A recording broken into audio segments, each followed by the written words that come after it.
El invitado de hoy, Informativo Forever, FM. Son las 8 de la mañana y 11 minutos. Estamos ya en nuestros estudios con el padre Fabricio Alaña Echanique, actual, recientemente nombrado rector del Colegio San Francisco Javier de nuestra querida ciudad de Guayaquil. Voy a presentarlo originalmente para que nuestros amigos oyentes lo conozcan. El padre Pedro Fabricio Alaña Echanique, nacido en Guayaquil el 29 de junio de 1965, en plena juventud, 46 años. Sacerdote jesuita con estudios en Cristología y Teología, cuya carrera comienza en la misión indígena de Guamote 1989 hasta 1994. Voy a destacar nomás algunos aspectos de su currículum. Entre otras funciones, fue director nacional de Fe y Alegría 2000 al 2004 y en los últimos años rector de la Unidad Educativa Cristo Rey de Portoviejo 2007-2011. Actualmente regresa a su ciudad natal para ocupar el cargo de rector del Colegio Javier. Padre Fabricio, le damos la bienvenida a su ciudad y a su labor como jesuita. Inclusive yo me anoto ahí como ex alumno jesuita. Le doy la bienvenida, muy buenos días y gracias por estar aquí con nosotros. Muy buenos días, Jorge, muy buenos días, amigos de Radio Forever. Es un gusto estar aquí. Bueno, esta es mi primera entrevista en esta ciudad que nací, me vio nacer, crecer, pero que de la cual la dejé por esa ilusión de ser una persona que siga a Cristo con ideales o que intenta seguir a Cristo. Y hace 26 años pues he estado fuera y es la primera vez que vengo a trabajar en mi propia ciudad.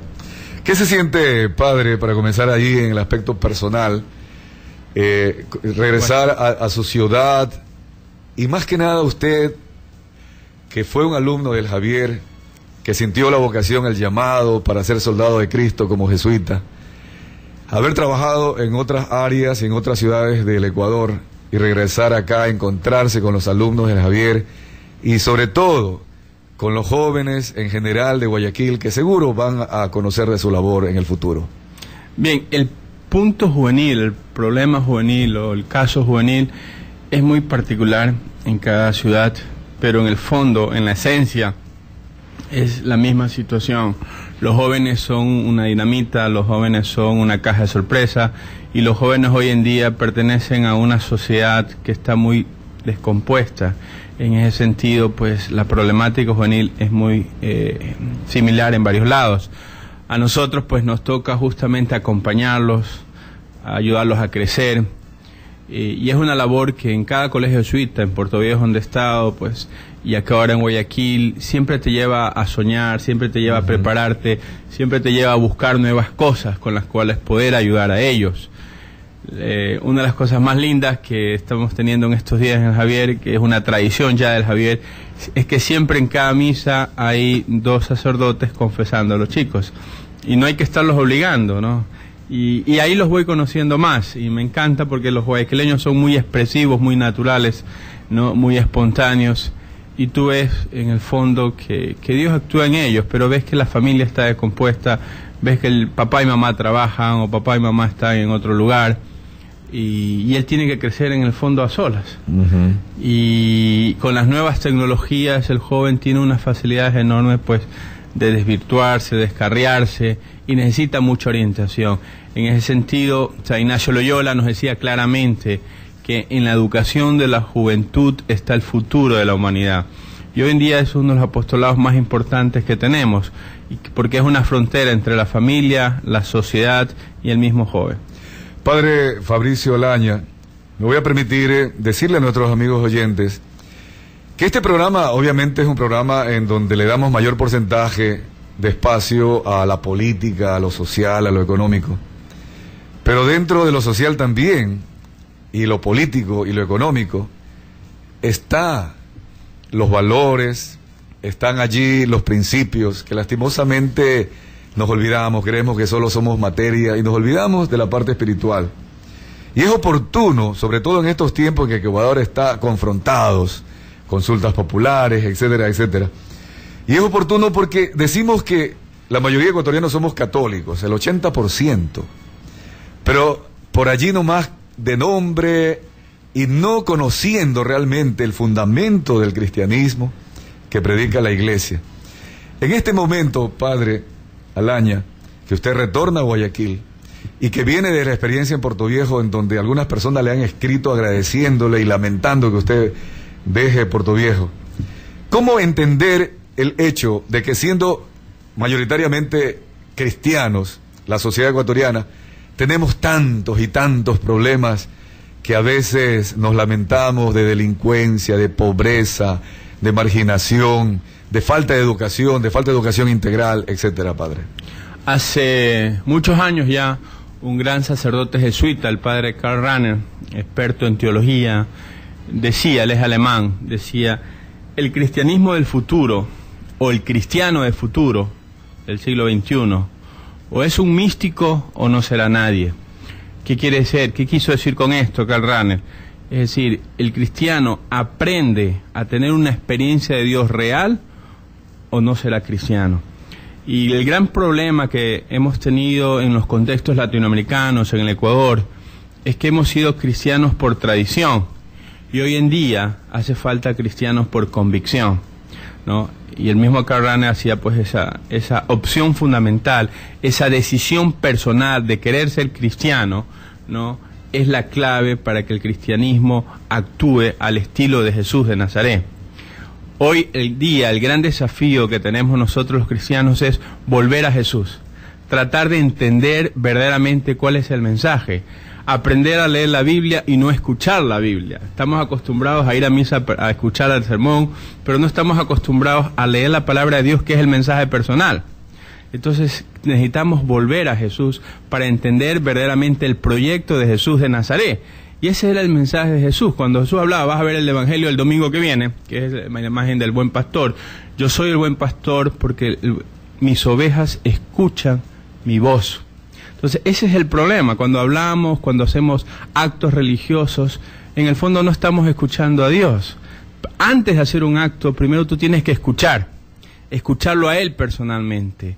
Y muchas veces nos quedamos en el sermón del cura, que fue bueno o malo, repetitivo o no repetitivo, preparado o no preparado, y no nos escuchamos y no nos quedamos con la palabra de Dios, que dice algo al corazón, que te calienta, que te produce un fuego que te enciende. Dice: yo necesito transformar este mundo. Entonces eso es lo que nos ha pasado. Estamos repitiendo esquemas, estamos repitiendo clichés que ya están hoy agotados. Y hoy en día hace falta reinventar el mismo lenguaje religioso, reinventar experiencias religiosas que sean significativas para los jóvenes y para las familias. Padre, usted ha estudiado ampliamente, porque para llegar al sacerdocio con los jesuitas, conozco que hay gran cantidad de conocimiento que debe ser asimilado. Ha estudiado cristología, ha estudiado teología durante largos años. ¿Cómo comparar, por ejemplo, y en este tiempo en que Europa, acá también en Latinoamérica, poco a poco la religión musulmana va ingresando, y ver en ellos ese convencimiento, al punto en que estos días hemos visto con el tema de Osama Bin Laden, que ellos creen que deben predicar la palabra de Alá a la fuerza, inclusive algunos extremistas, fundamentalistas, hasta con las armas.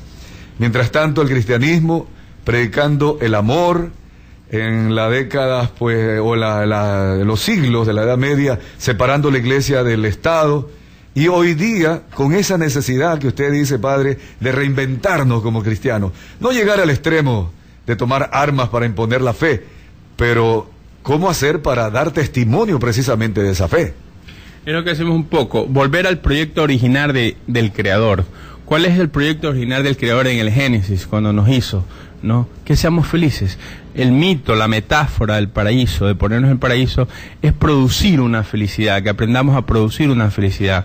Y ahí no te dice si eres musulmán, si eres católico, si no lo eres, sino todos somos hijos o criaturas de Dios. El gran paso es pasar de criaturas a ser hijos de Dios. El proyecto de Dios es crear una sola humanidad, una sola fe, dice San Pablo, un solo bautismo, pero eso no significa en el mismo rito, es distinto, sino en el bautismo del Espíritu. Hoy en día estamos viendo lo que a lo largo de la historia siempre ha habido: el fundamentalismo, el sectarismo, las crisis religiosas y las crisis sociales han provocado enormes guerras, violencias. Europa se hizo en bases de guerras y peleas. y donde el factor religioso fue el factor clave de división. Eso tenemos que superarlo. Hoy en día se está repitiendo en los distintos ámbitos. El musulmán, ¿no? El protestante de nuevo, el catolicismo. Y entonces, ¿cómo es posible de que se arme una guerra en nombre de Dios? ¿Cómo es posible de que en nombre de Dios se busque una justicia infinita? ¿Cómo es posible que en nombre de Dios tú quieras decir yo voy a morir por mi pueblo? Dios no quiere eso, ese no es el proyecto de Dios. El proyecto de Dios es que la gente sea feliz, el proyecto de Dios es en que la gente se entienda, el proyecto de Dios es en que la gente aprenda a ser libre. Entonces tenemos que reinventarnos, tenemos que entender en primer lugar cuál es el proyecto de Dios para poder deponer nuestros egoísmos, para buscar nuevas estrategias que nos inviten a entablar una convivencia sana y que nos invite a respetar al diferente, al distinto. Y ese es el estilo de Jesús. De nuevo, en el estilo de Jesús estaban los discípulos, estaban los traidores, estaban los que no le entendían, pero estaban con él. Él tenía a veces, si tú lees bien el Evangelio, pues mucho coraje. Gente dura, gente necia, gente corta. Sin embargo, él dio la vida por esa gente, a esa gente la formó. Precisamente hubieron algunos, inclusive discípulos, que lo veían y no creían. Exacto. Y fíjate vos que el mismo Pedro, que es uno de los principales, a quien hoy llamamos el príncipe, el pastor principal, la piedra angular del cristianismo, fue el que más rudamente trató a Jesús porque lo estaba formando. Y fíjate que la primera palabra en el Evangelio de San Juan que le dirige a Pedro es sígueme, ¿no? De ahora en adelante te haré pescadores de hombres. Desde tu sitio de ser un simple pescador vas a ser un pescador de hombres, un nuevo pastor, ¿no? Vas a formar un nuevo pueblo. Pero Pedro no entendió bien su función.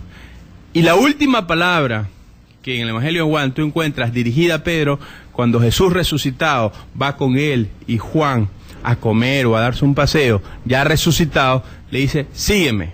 Es decir, la misión de cualquier creyente es aprender a seguir a Jesús para entender su proyecto original. Al punto que le cambió hasta el nombre de Simón a Pedro para convertirlo en la roca fundadora, fundacional de la iglesia. Porque en el nombre de todo ser humano está la misión, en el nombre de todo ser humano está algo que te dice tu identidad.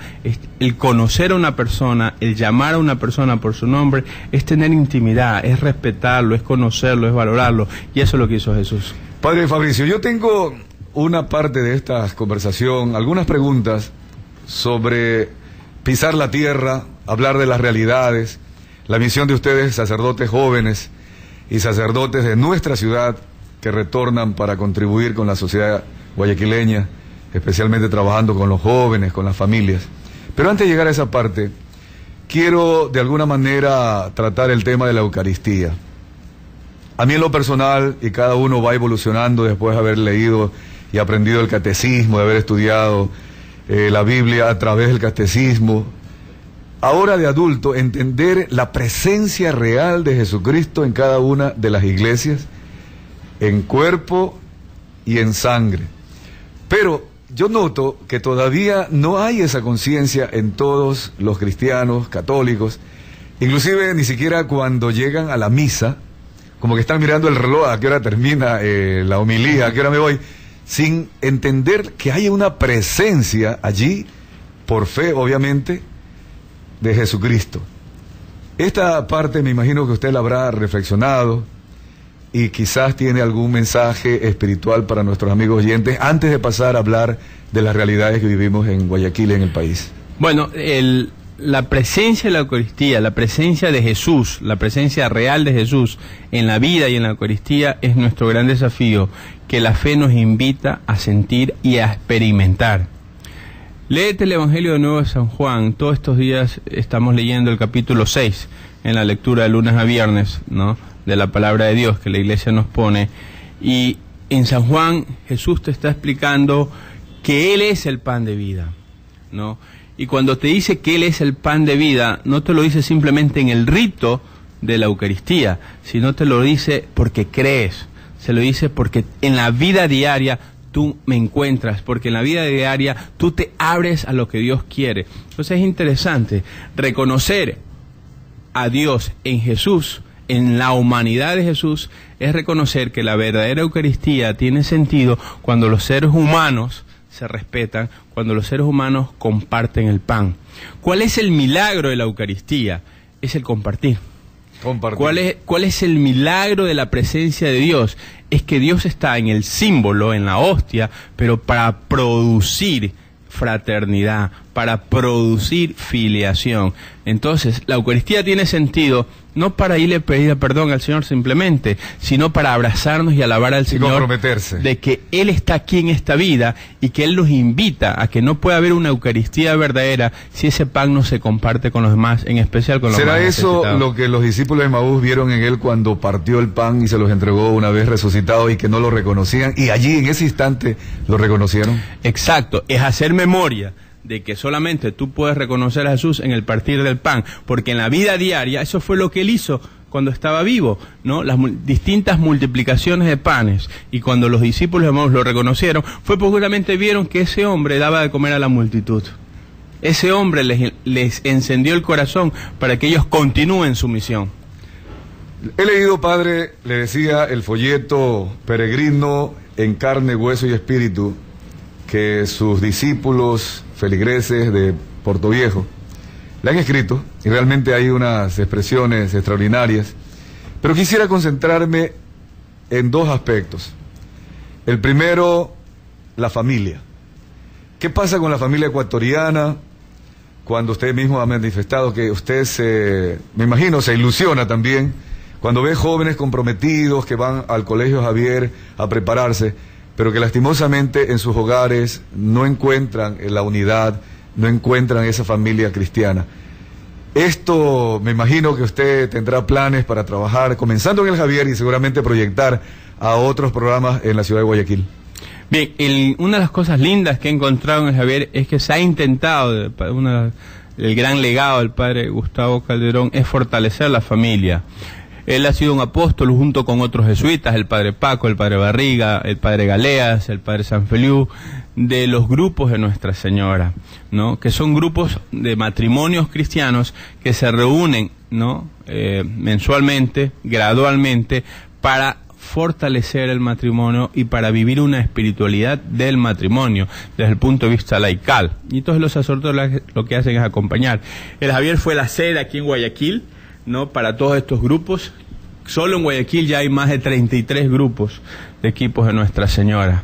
Otra de las cosas que se ha hecho en el Javier es ofrecer ejercicios espirituales a los padres de familia, a los miembros del comité de padres de familia, que son miembros de 100 personas, por ejemplo.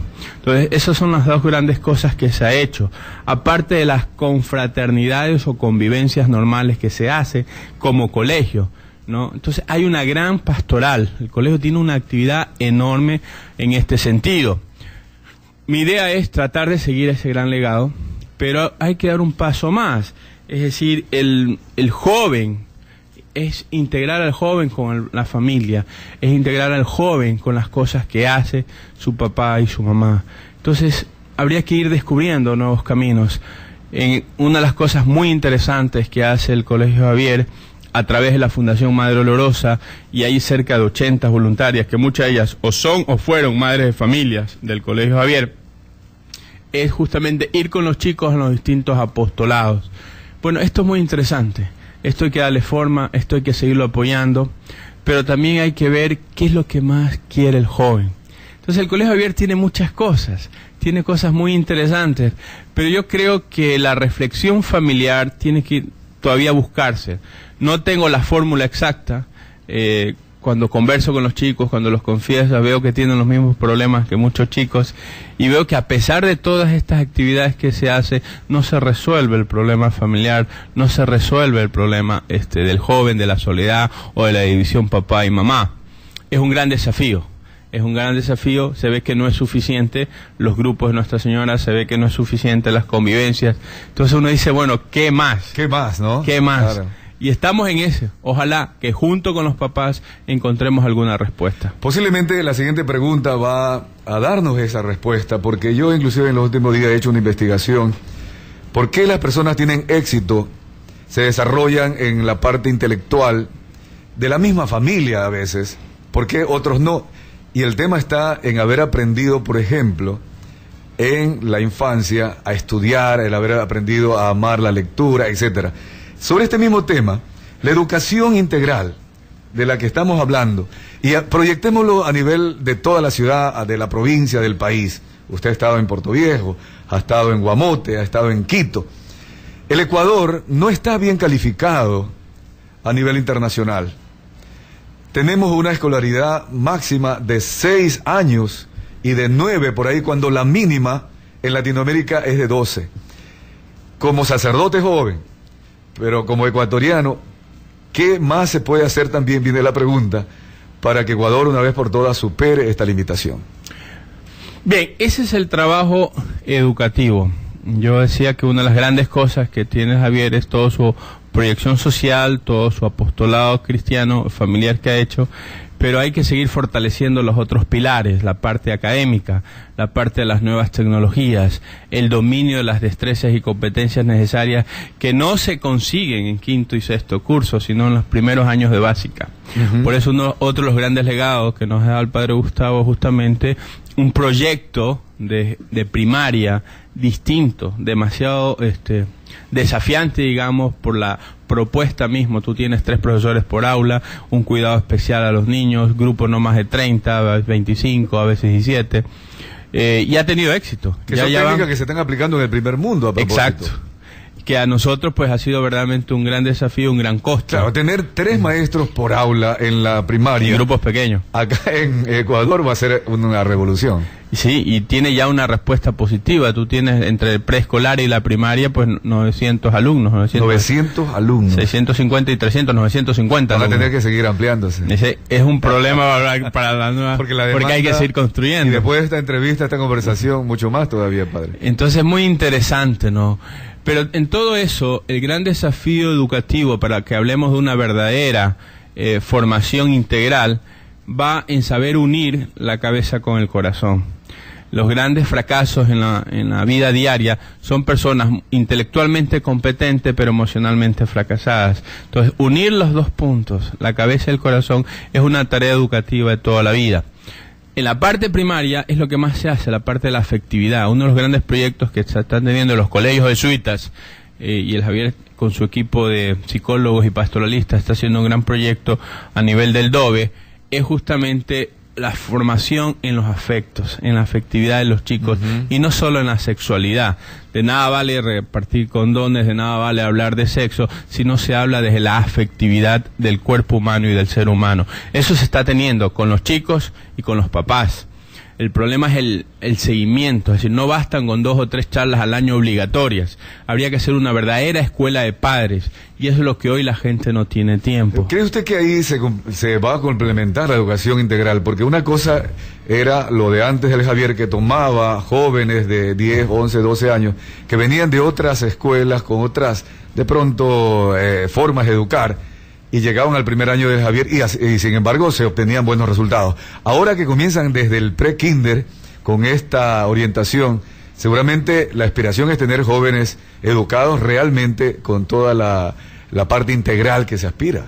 Claro, y tú ya tienes pues la parte afectiva de los contagiarles los valores, sembrarles los valores, claro, sembrarle la espiritualidad, ayudarlo a crecer, cristiano. Y poco a poco ya tú tienes pues en 12 años hombres y mujeres, porque el gran desafío actual es la coeducación, ¿no? Ese es el gran paso que Javier le ha tocado en este momento, y que el año 2012 ya comienza verdaderamente el desafío de que el Javier pasa a ser ya mixto, pero no es simplemente mixto, es coeducativo, donde el chico y las chicas se respeten y estudien y sean competentes y capaces y comprometidos para el futuro. Bien, antes de la última pregunta, padre Fabricio Alaña, le voy a leer mensajes.